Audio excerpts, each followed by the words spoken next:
Hello, everyone, and welcome to yet another episode of the Kitabi Karwan podcast.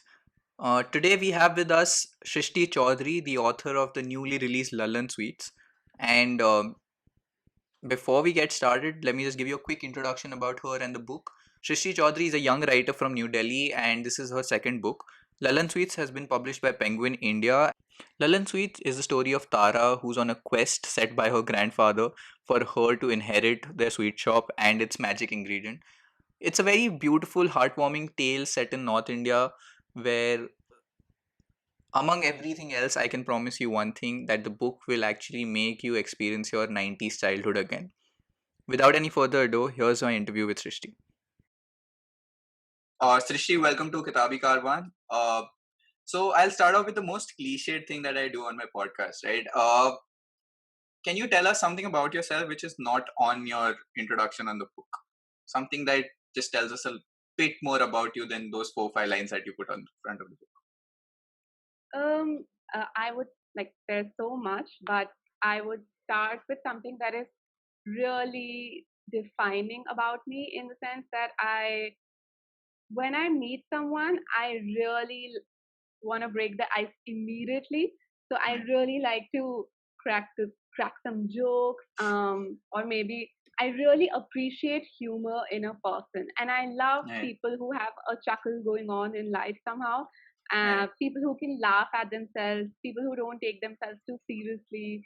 Mm. Especially, I feel that at this point, like when you're 25, 26, people are like maybe 2 or 3 years into their career, so this is the time when they start to go like, look at Mm. me, like I've made it. Now I'm here, and that's when I feel that that's the point where you start to try to humble yourself and Right. try and feel grounded. And I hate people who feel really self-important or are vain about anything in their life. So I really like when people are just chilled out, Right.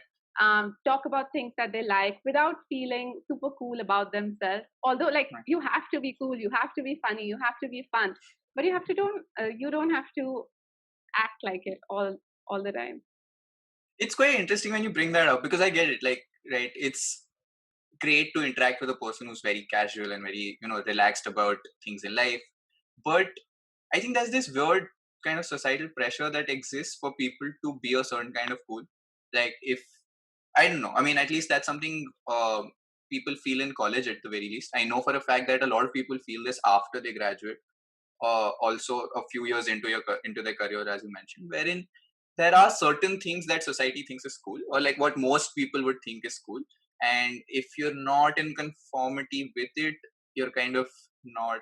In fact, the weirdest thing about being cool is that somehow, if you're not mainstream, you're cool, and if you're mainstream, you're not Yeah. cool, and that's the weirdest paradox that comes to be, you know mixed about. But yeah, I actually finished reading your book a couple of days back, and I was the best word that can come to my mouth is probably heartwarmed. That by the end I was just left with a smile on my face. And yeah, I think that goes a long way to talk about a person's book, right? Like, at the end of the day, if you're reading a story and that makes you smile, I think that's encapsulates what you were just trying to say, that people should just be a little bit relaxed in their life and just have a smile on their face. So where did you get this idea? Because, okay, I will very frankly put this, about 10, 12 pages into the book, I had no idea when the book was set. I knew where the book was set, but I was Mm-hmm. struggling to grasp, okay, when was this book happening? And then suddenly Tara mentions that, DDLJ is about to come out, so that's roughly back. So that I'm like, oh shit. Oh, by the way, huge Bollywood fan here. So I Oh, knew, nice. okay, this has to be before October 1995. I was at that place. So why did you decide to set it there? Like, what gave you this entire idea that somewhere in 2017 or 18, late 2020s, basically, you're writing a book set in mid 1990s? So if I had a penny for every time someone asked me this question, like why then and why not now? Yeah. But I would say because of certain technicalities. One is that because I already knew that the plot of this book would involve certain tasks that you have to fulfill, that they had to fulfill. I didn't want internet to be around because everything is just so much easier when you can look things up, when you can like navigate on the maps, and when you can, I don't know, call people up, text them. So it would somehow reduce the beauty of this quest, which is Mhm. supposed to be a non-technological thing, was supposed to be that for me. Right. Secondly, my first book is also set in the 70s. That's also a faster time, and Right. I do feel that I like to set like this is a romance, and also the Mhm. second one, and I like it when technology is again removed from it because it's somehow more charming when you're not texting or sexting or whatever, like flirting online. And yeah, 90s was a really special time for me because of course I was born then, yes, but I also grew up then, and all my childhood memories I have been great. I've had a great childhood, and somehow I wanted to encapsulate that experience in this book and bring it alive for people who have also grown up in that time. And I know I've had people messaging me that hey, it took me back to when I was growing up, summer holidays, going to visit your family, staying out in the veranda, this and that. And I really liked that time as well. So I thought, yeah, why not do that? And I also wanted to match my the timing of my book with Shah Rukh Khan's rise to superstardom. So this was a really fitting time. Okay, yeah, I actually get exactly what you mean when you say that because my family is from Kanpur. I've been born and raised in Bombay, but so my childhood was quite similar to the one which you describe in the book because for about I think the first 10, 12 years, all of my summer vacations were basically going to Kanpur and just having those lazy holidays with your cousins. So, yeah, I get it, and I kind of also get the Shah Rukh Khan love also. Huge fan, so I kind of get why you would want to do that. But something that I really need to ask you is that, as you mentioned, right, you were born during the 90s. So you experienced the 90s as a child, right? At best, as a young teenager, right? That Yeah, too might be stretching it. But as a child. Yeah. yeah, as a child. And this book is set from perspective of people who, slightly older in their early 20s, right? Early and late 20s. So how do you think were you able to capture their emotions or their perspective or look out towards things, right? Because uh of course as a child you think about different things, right? You look at that entire picturesque setting as a summer holiday, but as we see through Niku's character, right, like he's this trouble, he has some amount of ambitional issues or issues about what he wishes to do with life, whether he wishes to leave India, wants to pursue different things. He just doesn't know, right? These are obviously issues which a 90s kid can't contemplate in that sense, right? Mhm. So I know how what was the process in trying to capture these emotions or this perspective, I guess. Mm. So yeah, although of course, I experienced 90s as a child, so there are certain aspects of it that I put in the book, like, playing Coco on lazy summer nights, having poppins and all these like candies, which had just come out in the market because the economy had opened up in 1991. But Right. um, the 90s is a really special time as well because for the first time, people could experience what the world had to give to them and not just Doordarshan or, Right. just having Champa Cola. Mm. And I tried to take that aspect of the 90s and put it in the book because they do talk about Made in India, the song with Alicia Right. Chennai, and they do talk about all this food and like just this like this entrepreneurship mindset which had started to grasp people in that time because for the first time they could think about something bigger than what was given to them. As you know, pre 1991 the economy was really really close, so it's Right. about trying to capture those dreams which you might have but you didn't have the platforms for it Right. before that. And 90s is a great time because yeah, they had all these TV shows coming out, Mhm. the ones that weren't there before. And yeah, I would say, okay, somehow for me, 90s is something else. Like it's my childhood. and for them it's their adulthood. But there are many intersecting components which I could use freely. Like, okay, yeah, maybe for them their childhood was the 80s, Yeah. but it didn't really matter that much while writing. Right. Okay, that seems like that's fair. I suppose one other thing that okay, before I actually ask you the next question, I'm really interested in what kind of do you read first of all? Do you like to read? I'm Yes, assuming yes, of right? course. Like, Right. what kind of a writer would I be if I didn't read? Um, let's just say there are writers who are like really famous on the new emerging circuits who openly claim that they don't read. Yeah, So, uh, yeah, I mean which is bullshit. that's quite unfortunate that I have to ask this question, but I do.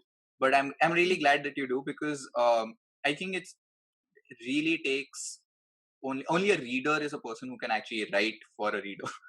Like Yeah, for you get sure. right Yeah. because so that actually brings me to that right. Um, what is it that you read? Right, what are the kind of works that you read? Do you generally read non-fiction, fiction? What kind of fiction? So I generally read fiction, but I mean, I've read some non-fiction, but I'm a big fiction fan. Like, I wouldn't want to read stuff that I already see on the news or that I already live, like, hey, how India can make itself better, or like Right. these non-fiction books. I like some non-fiction, but I'm a big fiction fan. I'm a big fantasy fan. I love Harry Potter is my favorite series in the entire Right. world. I pretty much try to read everything. I recently read The Name of the Wind, The Kingkiller Chronicles. Mhm. I read like one of my favorite books is The Book Thief. I read a lot of Indian fiction, so I read Chitra Banerjee, Manju Kapoor. In fact, I'm gonna write a thesis on Indian women writers of the 20th century for my PhD, which I will start soon. And I what else did I read? I recently read The Patient Assassin. It's a non-fiction book, one of the few that I've read. It's about Udham Singh and Right. how he was preparing for 20 years to kill General O'Dwyer, who was responsible for the Jallianwala Bagh killings. I read non-fiction for research for my book. Right. Um, I've read the Diary of Anne Frank like 50 times as when I was younger. Yeah, but I try to read pretty much everything. I read The Silent Patient a few weeks ago. I loved it. Yeah, I try to read as much as I can. So I'll tell you why I asked you this question, right? So I personally believe that what an author reads, right, and not just authors, right, what a person reads has a major influence on their life, correct, and also on their actions and things that they do. And in your case as a writer, I'm just curious to know how your reading experience, right, or the stuff that you read or the authors that you read translated into your writing to the extent how were you influenced by a particular writer or a book, or do you think reading certain kind of books put you in this particular mindset to write a particular kind of book? So yeah, that's what I was wondering because you asked me if I read, and then you said, yeah, there are authors who say that they don't read at all. And to Right. me, that is completely bizarre because then what do you want to be a writer for? Like, you obviously don't read books, so how do you appreciate books? And if you don't appreciate books, then what do you write for? Who do you write for? And that's really funny to me because it's like if you're a big movie buff, you watch a lot of films, that's when you want to think like, hey, I want to make a film one day which is like this. Right. So can you ever make good films without watching good films? So that's something that I don't get. But Right. yeah, to answer what you said, because I always read a lot of books, that's what made me want to write a book or many Mhm. books. And because I was reading like these fantastic books when I was growing up, I was reading a lot of Meg Cabot. I was reading a lot of Harry Potter, Enid Blyton, whatever, like whatever were the books of those times. And I like, of course, they would have an impact on the way that I write.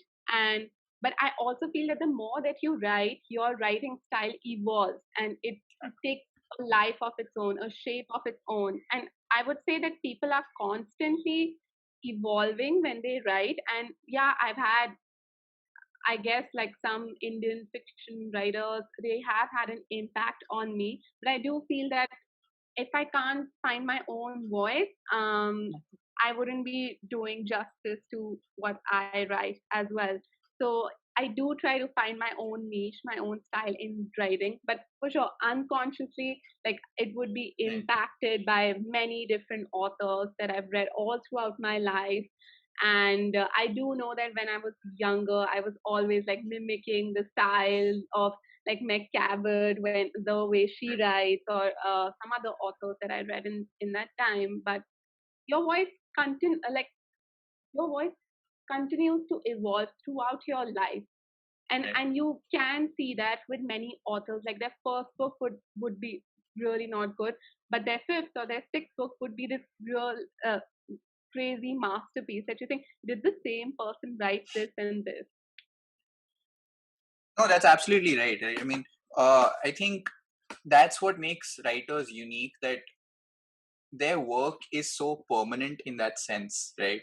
You can, so if I pick up, say, an author who had like a career of 40 years, and you just pick up the first book they wrote and the last book they wrote, there would be just this huge difference in what they've written. And and that's fascinating for me, because it's just like a living memoir of a person actually documenting their life through other stories. So that's a very fascinating aspect of things to look at. But kind of just coming back to your book, right? Lallan Sweets was, I don't know.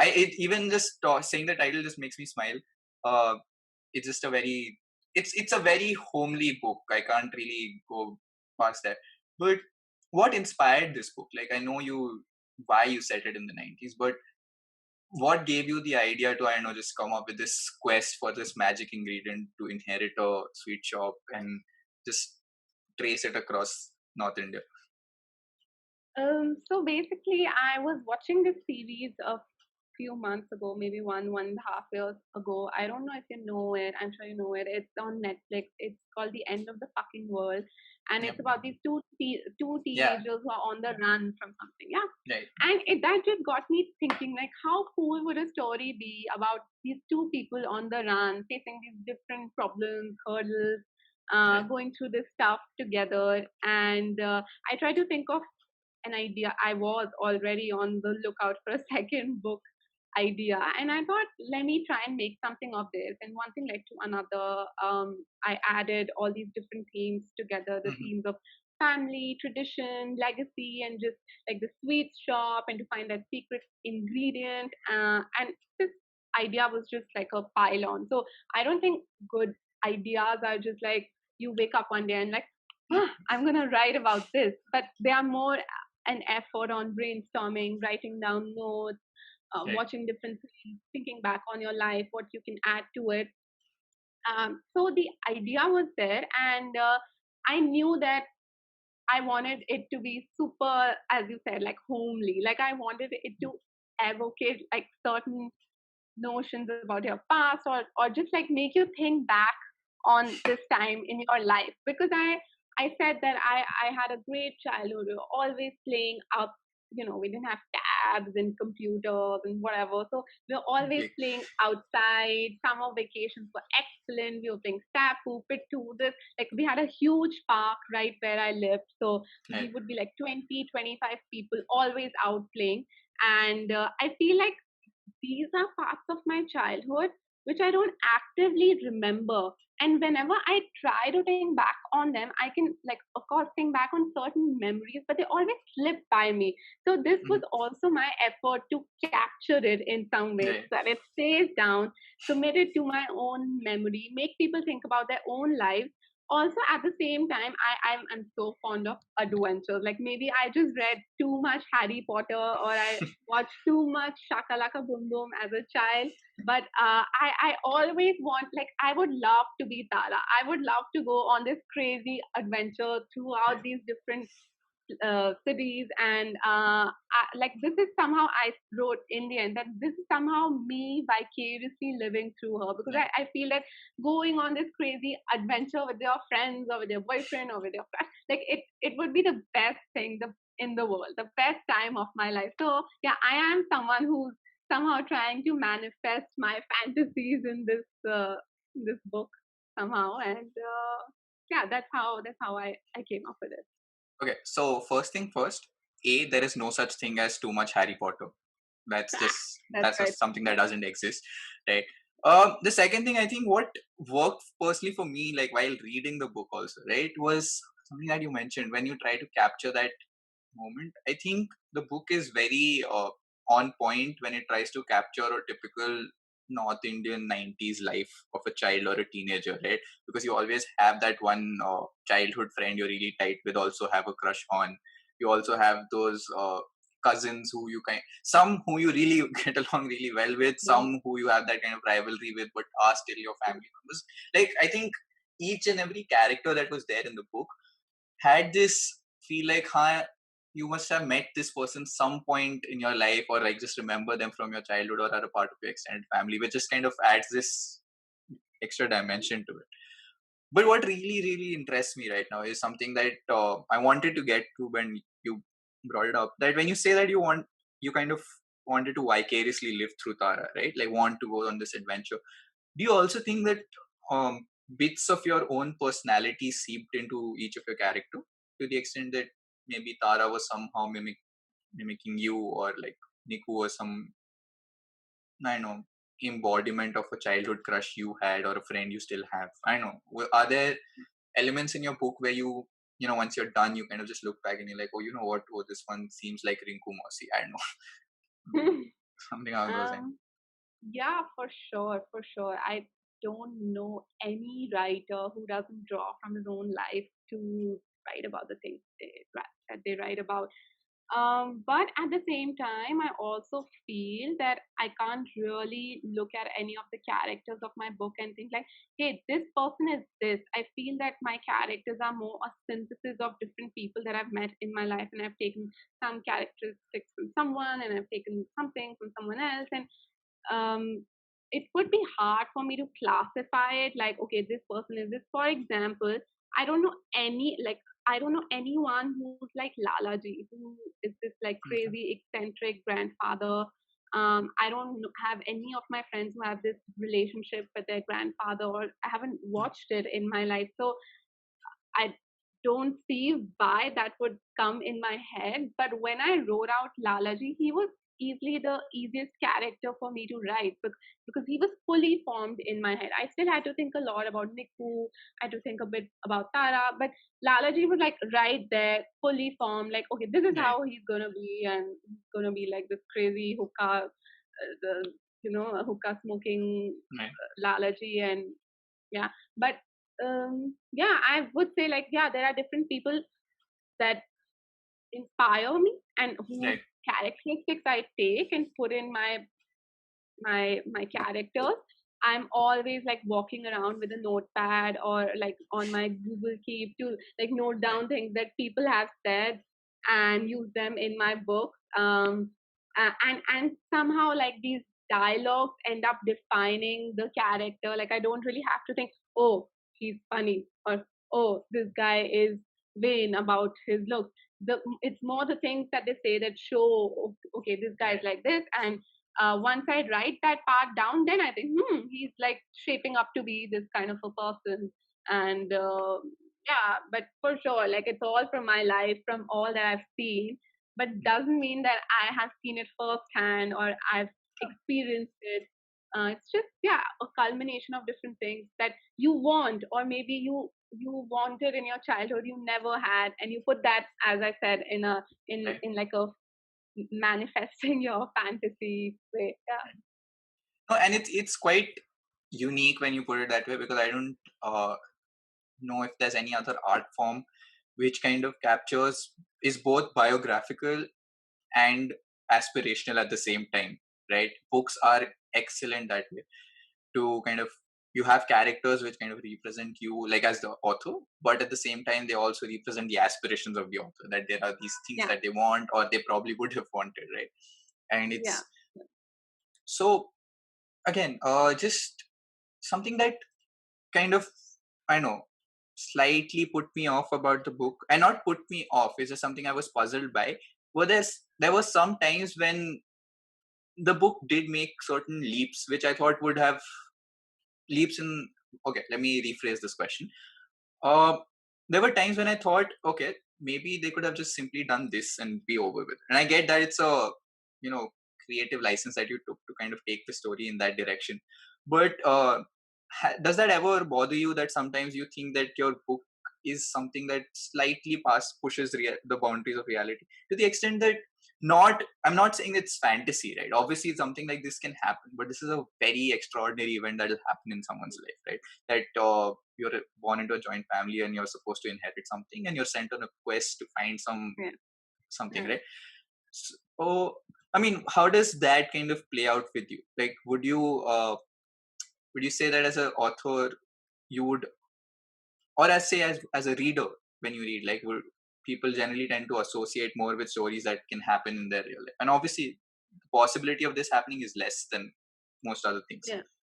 right? So did that ever bother you, or did that thought ever cross your head? I know. Yeah, maybe I did. Like, of course, you think that is it a believable concept? Like, can I sell it to people? Like, can I say to them, like, this is what the story is about, and expect them to be like, haha, yeah, like, how is it? This is not a Right. real, like, it is not really true. But you can. So, this is also something that I read in the context of science fiction.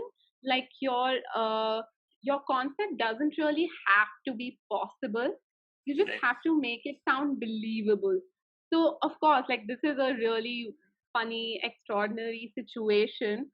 But as long as you can take like authentic settings and and put the story in those settings and still try to make your Right. story as believable by using those settings, I think it should be fine. Because come on, fact is much stranger than fiction. Like, would you have believed 6 months ago that we would all, like, the entire world would be locked down in their houses, not able to move out? And this is an experience you share with everyone across the world. Every African, every European, every American, everyone in the world is like sitting at home with not knowing when they can go out. And I Right. can promise you that if you read this in a book 6 months ago, you would have said, this is not possible. This is outrageous. Like, this cannot happen. This is like bullshit. But hey, like, we're living that. Everyone in the world is living that. So I definitely think that, okay, people think, this fiction, like, this is just not possible. This can't happen. But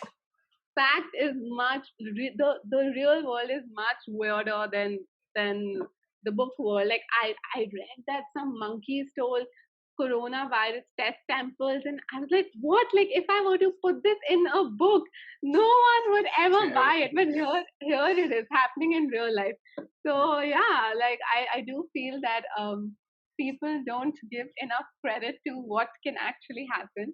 And the boundaries of fiction and real life are much more malleable than you would think. No, and yeah, when you've mentioned, when you bring in COVID, I think that just kind of ends the argument right then and there as to what can be real and what can't. You're absolutely right. If anyone, like, I don't know, say December 2019 was just told about this, they would never ever believe this, let alone, like, go into the experience of it. And I think what worked for your book particularly, and which I think, as you said, right, like the concept for science fiction and in general when you're trying to push reality, is that you have to make it believable.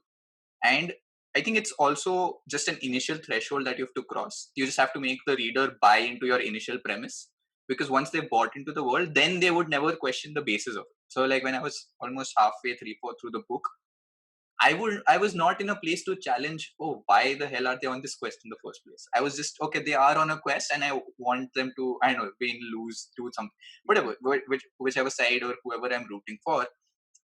So I think, and that works really well for your book, because